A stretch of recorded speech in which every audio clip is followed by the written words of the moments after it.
It's about history. It's about preservation. It's about sense of place here on Eastern Long Island. With Esperanza Leon, I'm Irwin Levy, and this is Our Hamptons.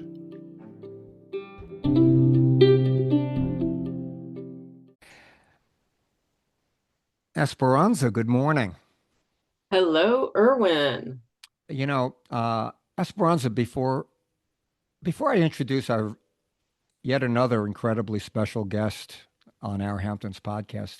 Aren't we lucky? We are so lucky to live in this community that is full of so many really extraordinary people. There is, Esperanza, but I have to tell you, thinking about this for a minute, I also realize I have a little bit of added pressure on me this morning because technically, I know I'm taking a little poetic license here, but technically, I think I know what you're going to say. yeah, well, yeah, after 100 episodes, I think you probably do. But in a sense, Esperanza, both you and our special guest have, and I quote, that's a dramatic pause, employed me. And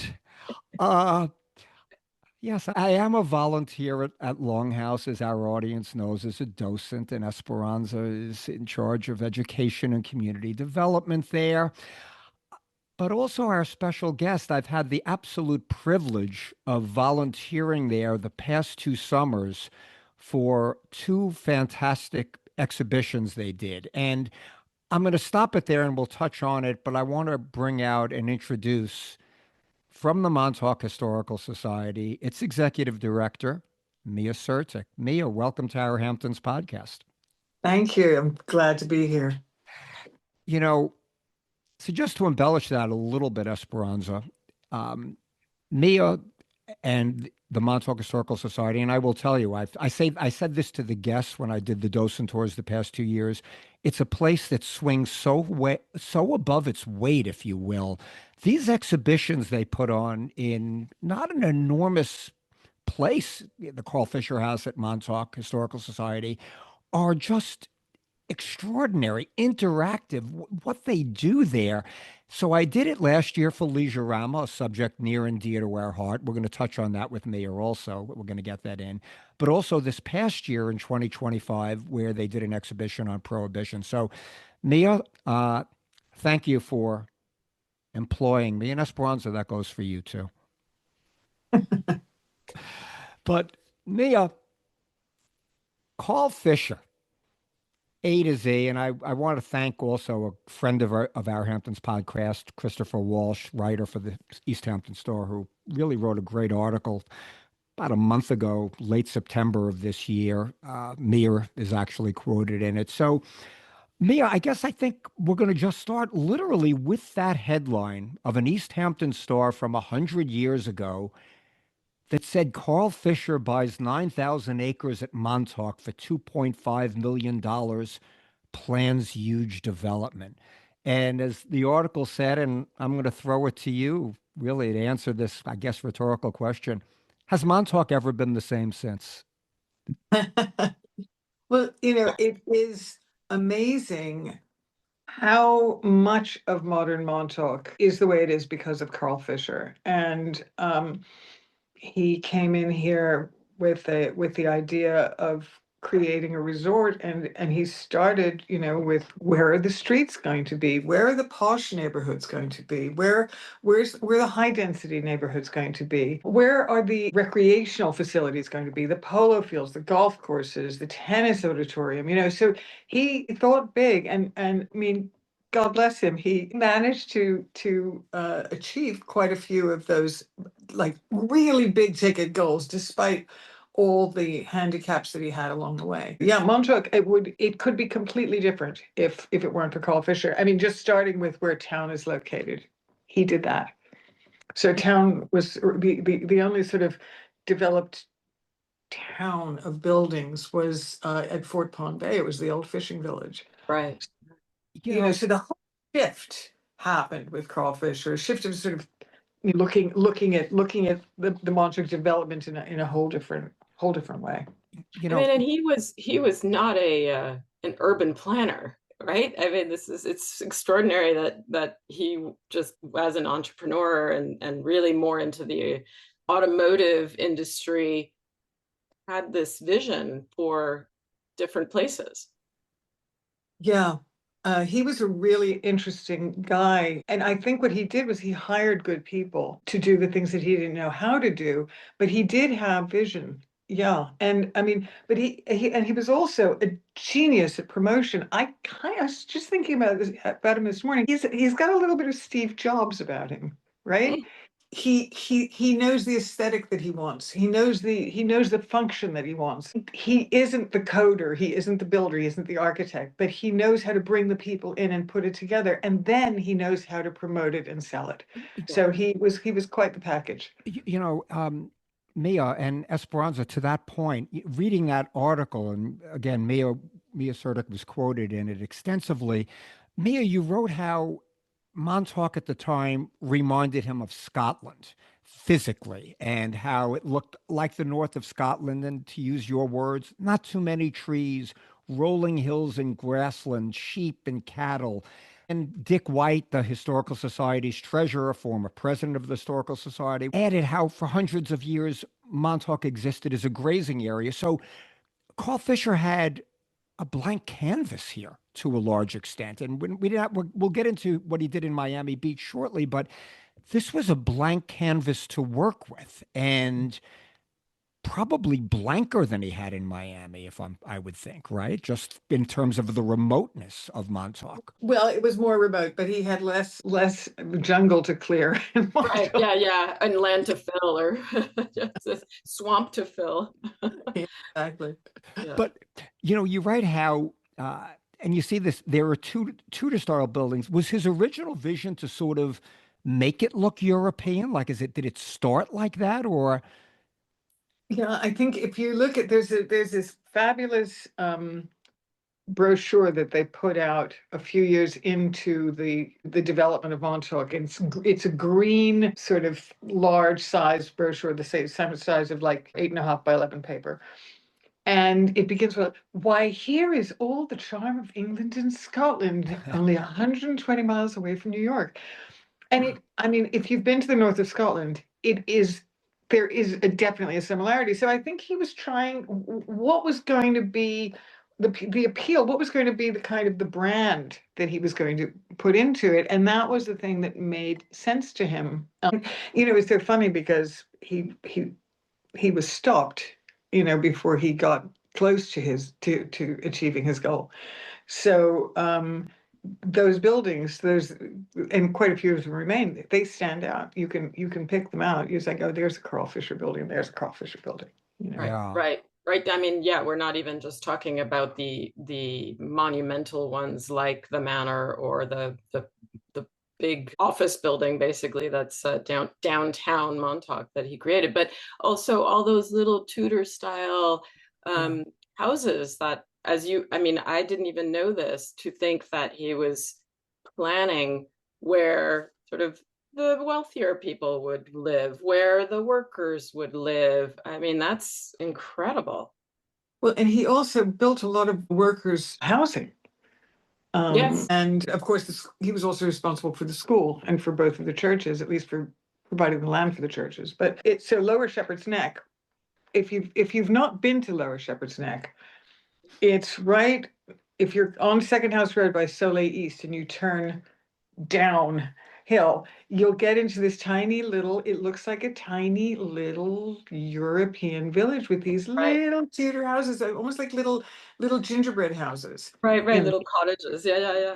and then he took them higher scale, sort of the same kind of idea, but in Upper Shepherd's Neck, they're slightly bigger. And then some of the grand houses that he built around the golf course, around his Grand Prix track of Fairview Avenue. Those again have, really European elements, very much sort of oldie English kind of look to them. Now, speaking of Miami Beach, and I guess we should give a frame of reference to our audience here, Mia. Now, yes, he was very entrepreneurial. He developed the Indianapolis Motor Speedway, where the Indy 500 is still to this day. We got to say he's a guy from Indiana. He was born in Indiana. Am I correct? Yeah. Now, Miami Beach was developed obviously before he got into Montauk. Was Miami Beach sort of his blueprint, Mia? Like, did he say, well, I'm going to duplicate this here, where you often hear the term the Miami Beach of the North was his vision? Did he take, there were similarities, but there were differences, obviously. But was that the blueprint he said, I'm going to incorporate in Montauk? I think what he was trying to repeat in Montauk that he had achieved in Miami Beach was creating a place that offered these sort of high-end gentlemen's sports like polo, golf, tennis, with a beautiful beach attached to it and a lot of hotels. And then eventually he built hotels in order to spur people to build summer houses. He did that in that sense. That was the blueprint that he used. It's not similar. I think he had more land in Montauk. But I think that it was the notion. It wasn't to make it exactly the same, although his office building is just like his office building in Miami. Yeah, Oh, yeah, But that one you wouldn't recognize because it's surrounded by other tall buildings, and the one right. in Montauk stands I've out there. I've been there and up to the top where he would survey all of the work being done. Yeah, and that was his idea in Miami, right? So he would go up there and take people up and say, "Okay, look, where do you want your house?" And Right. he did exactly the same thing in Same Montauk. thing. So in some ways, if he found something that worked for him, he would try it again. I mean, one of the things that really struck me when we had the immense good luck to get the license agreement to manage the Carl Fisher house after the town purchased it with CPF funds, we went to see another house that Carl Fisher had built up on the north shore of the island. And he built it originally as a yacht club, called it the Montauk Yacht Club. He had this notion of linking the North Shore with Montauk and Manhattan. So people who commuted to work by boat, as some people did at that time from the North Shore, would also maybe come out to Montauk in the summer.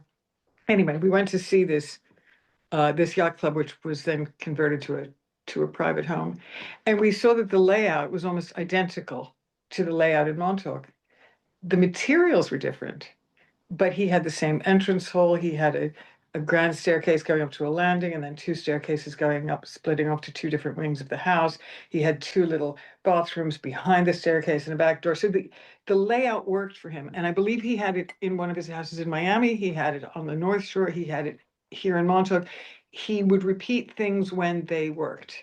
I'm sorry, I got excited about this only because having been there recently again, we were looking at the architecture and thinking, wow, this is a really odd house.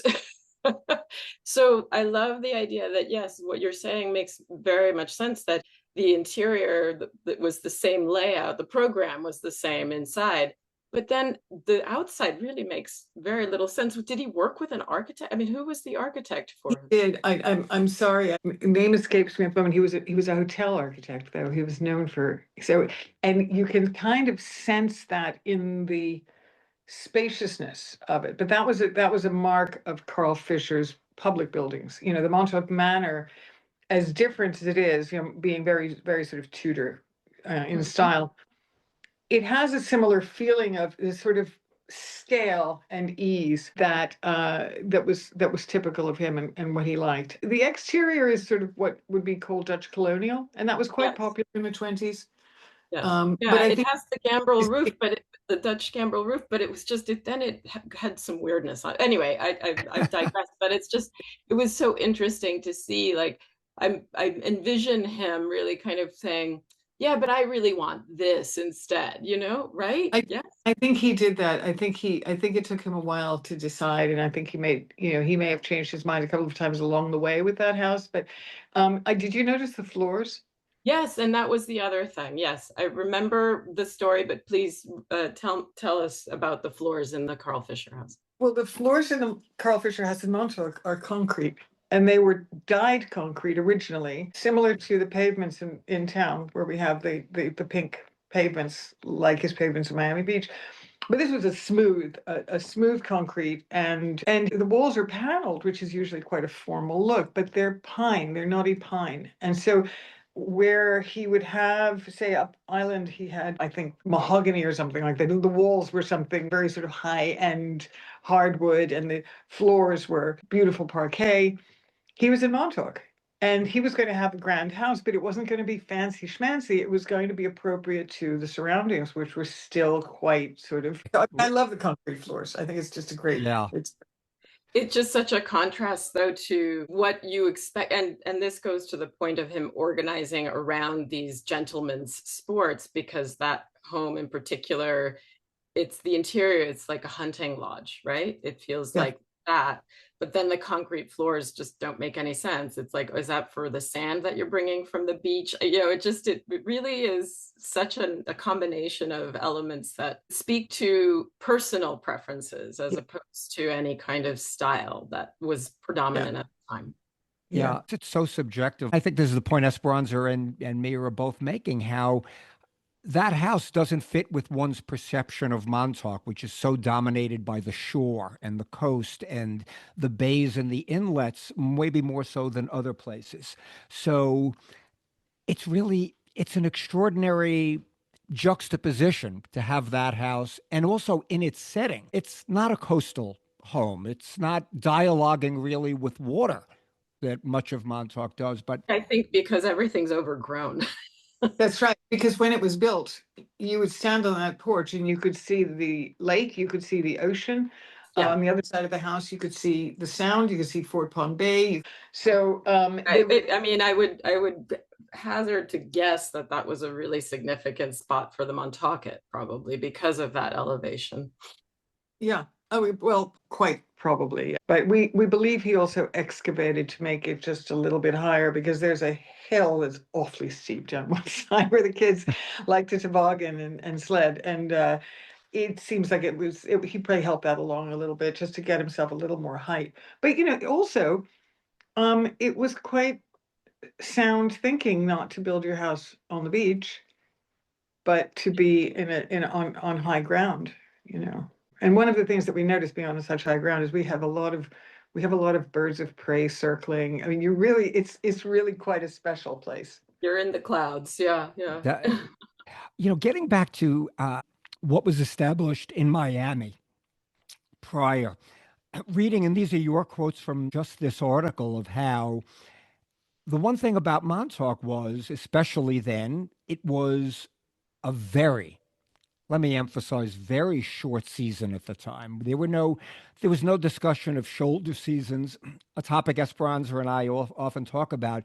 Yes, it was only, quote unquote, only 120 miles from Montauk, but there was no Long Island Expressway in 1925. All right, we did have the railroad, which of course changed things, but more to the point, Mia, you bring out how a lot of the things he was offering here were novelties in Miami.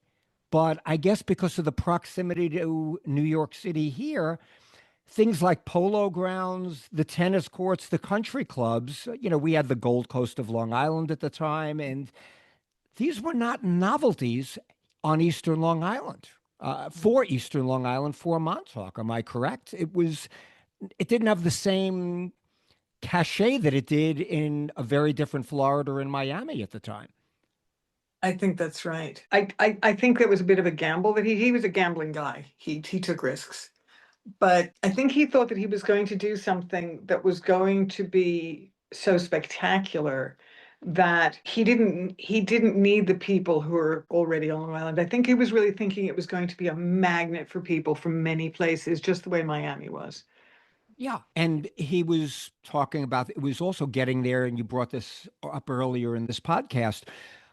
People would arrive by boat. He was planning from Boston to really come directly to Montauk. I know to this day it exists. New London, Connecticut will get you there, at least in season. But the plans, as all of Carl Fisher's plans were grand, right? Yeah. I mean, and he was a gambler. As a matter of fact, you bring up here, he leveraged everything in Miami to be able to afford this. And again, I guess it speaks to who he was. It speaks to that type of entrepreneur. Some people can't sleep at night doing things like this. He threw caution to the wind. I think he thrived on that sort of thing, actually. When he lost everything in that, or so much in that hurricane, that once all of his properties were leveraged in Miami, and he was just getting started in Montauk, and there was this devastating hurricane. His comment afterwards was, "I wish I could have at least seen it." He had a really good attitude for somebody who was going to take risks and stumble and then get up again. And I mean, you talk about the Indianapolis Motor Speedway. The first year of it, when it opened with too much acclaim, and not acclaim, but a promotion, I should say, they had devastating accidents. People were killed that first year. Another promoter might have slunk away and gone back to selling bicycles. Right. Carl Fisher said, "You know what? No, I'm going to build it right this time." And that's why it's now called the Old Brickway, because he constructed it with brick rather than wood. So he would get knocked down and he'd get up again. Esperanza, there's a part of this article, and Mia commented on it, as did Bill Aiken. And we should touch on Bill Aiken. His family bought the Carl Fisher House in 1956. It's a well-known name in Montauk, obviously, but Bill and Mia both brought this up, and this was, for me, a very much an off-radar part of the Carl Fisher story. The thing that changed Montauk more than anything was opening the inlet. Yes. Right now, this was illuminating for me. So maybe you could elaborate for our audience the specifics of what opening the inlet did and how it even resonates to present day Montauk. Oh, yeah, it certainly does. Lake Montauk, which was Lake Wyandanny, or Lake Wyandanch originally, was the biggest lake on Long Island, biggest freshwater lake on Long Island. But it was very close to the Sound. Montauk has a lot of ponds, a lot of water, and some of that gets a little bit brackish because they're incursions from the various saltwater bodies that surround us. And I think Carl Fisher recognized he was a boat racer, and he was very much into water sports. He recognized that there really wasn't a safe harbor, and our fishing village on Fort Pond Bay was quite exposed. Mhm. And here's this great big lake. I have an idea. This is going to be where the yachts are going to come. That was his, and he was going to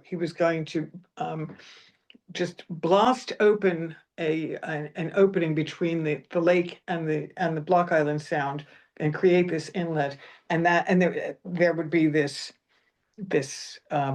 influx of luxury yachts coming through. And that did happen. There were quite a few yachts early on. He built the yacht club, which is still there with its little sort of lighthouse reminiscent of our historic lighthouse. And the Star Island was developed as the Island Club was a little casino speakeasy next to the yacht club. And that opened it up initially to these speedboats and yachts, sort of pleasure boats.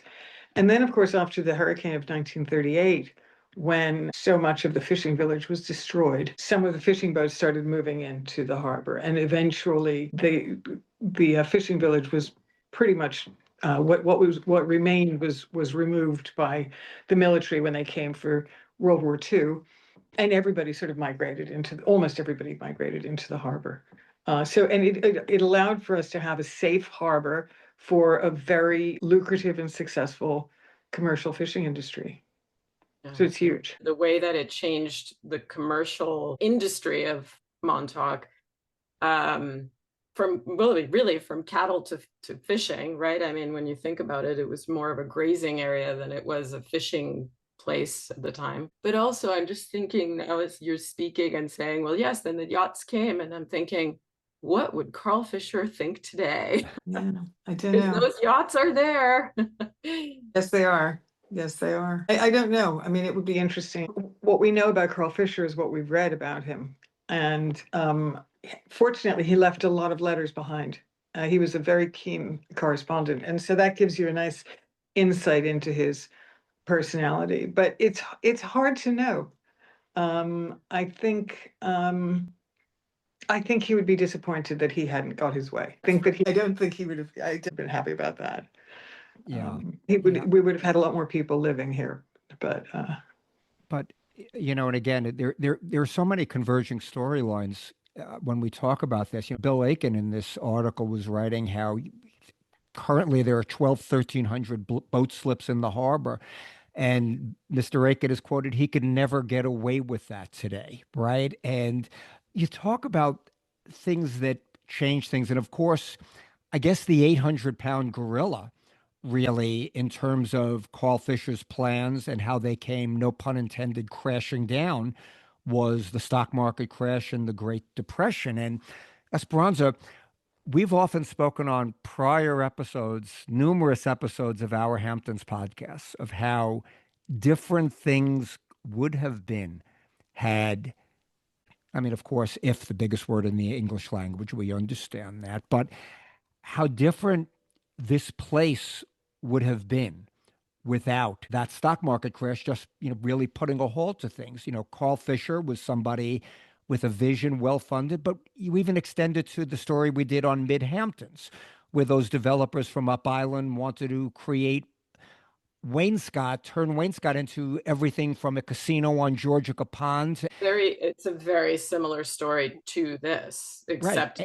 not with the figurehead of Carl Fisher. I mean, it's Correct. surprising that he wasn't involved in this, and who knows, maybe he was.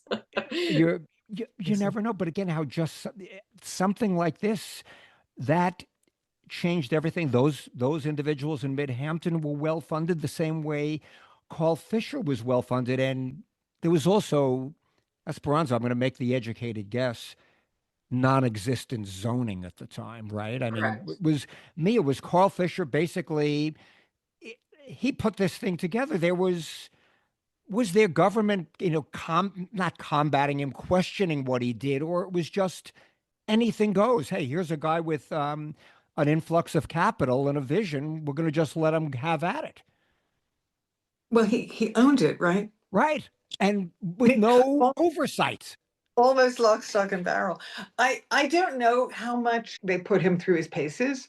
I suspect they were quite excited about the prospect that this person was there and he was going to be bringing in new people and he was going to be promoting a tourist industry that was going to benefit all of East Hampton town. But I do want to say the stock market crash it wasn't an immediate end to his plans. The first big blow was the 26 hurricane. And then he was finding more investors and newer investors and really knocking himself out. And you get a sense probably enjoying it as well. And then came the stock market crash, and that was the second blow. But he did continue. I mean, the Montauk Manor stayed open. People did continue coming. It took a while before that. It didn't drop off instantly in October 1929. There was a season in 1930, there was a season in 1931, and then just the Depression kind of took hold. Yeah. And it should also be noted, Christopher Walsh touched on this in this article, and Montauk today is almost a brand, right? It started maybe with the brewery, but there's so many branded Montauk items. And Carl Fisher, he was the original brander of Montauk in a lot of ways, right? I mean, he created the Montauk brand. He was maybe the first, right? Well, I would say probably. I mean, if you're thinking about in terms of marketing, yeah. I want to say that there was a fishing industry in Montauk. It was much smaller before Carl Fisher. That did exist. And the grazing, the cattle and the sheep, the people who owned those cattle and sheep didn't live in Montauk, they were in East Hampton. So fishing was like our sort of homegrown industry, even though most of the fishermen had come down from Nova Scotia. But that was there. And then it reverted to that after Carl Fisher failed. It became much more a fishing village again, and fishing became more and more important. Yeah, and that's why I said we're going to start to wind this down, and that's sort of where I want to go to bring it towards the end. Obviously, um, it wasn't a happy ending personally for Carl Fisher in terms of, maybe you could elaborate on this. Reading your words here, he really died penniless. He was an alcoholic at the end of his life. What was the downward spiral? It started from the stock market crash, and then the spiral just continued on from that point forward, or was there more to the story? I'm sure there's more to the story. I don't know. His father was an alcoholic. So, there may have been a sort of tendency that he had. I was very dismayed to read, I think it was in Wikipedia, that Carl Fisher started drinking and womanizing after Jane, his first wife, left him, and then that's the story that she put out there, and that his second wife was this terrible person, and he had unhappy marriage with her, which is another story that Jane put Right. out there. Right. Wow. But Dick White says that his mother used to talk about seeing Carl Fisher. He would go down to the train station to meet the people who were coming to visit him later on. I mean, this was in the 30s. And he would ride his horse down there. Oh my And the reason he gosh. would ride his horse down there was because the horse knew the way home, and he was usually too drunk to get home on his own. So the horse would take him up the hill.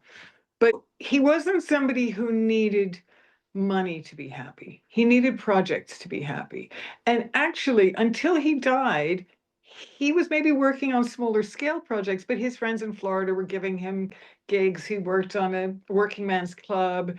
He was still doing stuff. And when he died, although they say, oh, he's nearly forgotten in Miami, but when he died, his funeral took up the front page of the newspapers. It was huge news. He was very, very much beloved, and I mean, hundreds and hundreds of people were at his funeral, which was on the beach. So he left a mark, I think, not just in the buildings and in the works that he did, but in people's hearts. Yeah, I mean, it seems to me he had to have been a very personable, gregarious, captivating, charismatic person to achieve all that he achieved. Yeah, I think that's true. And He, probably made some enemies, but I think predominantly made friends and made people money. Yes. Yeah. he Yeah. does sound like, let's just call him a big personality, a certain amount of charisma. People were attracted to what he was doing. Mia, that was probably not fair to call Carl Fisher folklore because Carl Fisher is a much more tangible historical figure, such a prominent historical figure in Montauk. And it's also so fitting, Mia, how the Montauk Historical Society is in Carl Fisher's house. I mean, I can't think of anything symbolically that works as well as that. And hey, Esperanza, I think I just gave myself a segue. Is there anything before we wrap up that you'd like to share with our audience about the Montauk Historical Society, its mission? Well, I would say all of the buildings, in addition to the Carl Fisher house you steward. Right. Yeah, we're very lucky because we have museums that really span the entire history of Montauk, starting with the Montauk Indian Museum, which is currently being re-evaluated, rethought. We're going to be working with the Montaukets on um, maybe shifting the focus a little bit on that. And then Second House, which is the oldest house in Montauk, originally built in the 1740s and then rebuilt in 1797. And then, of course, the Lighthouse, which was built in 1796 and then expanded in 1860, National Historic Landmark. And finally, the Carl Fisher House. It kind of runs the gamut of human habitation in Montauk. And not to We, mention geographically, yeah, literally from the western edge to the easternmost point. That's the other part of it. very lucky. And we do, and our aim is, of course, to preserve the history documents of Montauk, and that's what we have been working on doing. So we have next summer, we're planning a big exhibition at Second House to celebrate the 250th year since the signing of the Declaration of Independence. So that's going to be good, and that'll incorporate both Second House and the Indian Museum on that property. We think that the Fisher House is going to be under renovation next summer. So that's probably not, we're not going to have our summer exhibition, but we have one planned for the following year. And then, of course, the Lighthouse will be part of the celebrations of the 250th. So that's what we have in mind. Esperanza, I hope I didn't jeopardize my future employment with all of these great things Mia is planning for the next few summers by anything Well, I I think said you're or going to be a anything I said or did today. You're not going to be a Carl Fisher, but you're going to be No, a no, house. but well, Mia Certic from the Montauk Historical Society. Thank you so much for being a part of Our Hamptons podcast and really deciphering and disseminating a lot of what we all need to know about Carl Fisher. Well, And thank you. I want to say one thing about Carl Fisher, which is kind of bittersweet.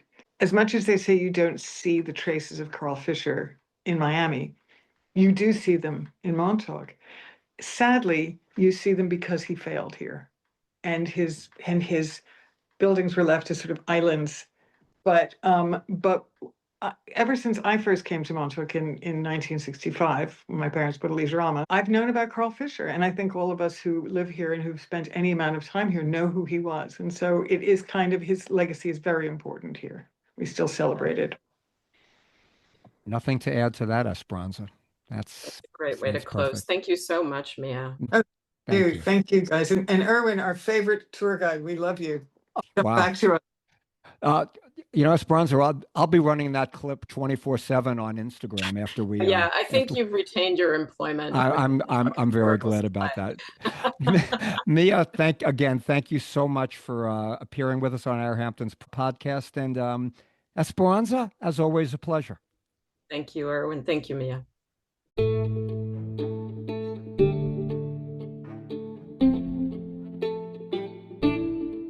Thanks so much for joining us. New episodes of Our Hamptons are released every other Tuesday. Find them wherever you get your podcasts.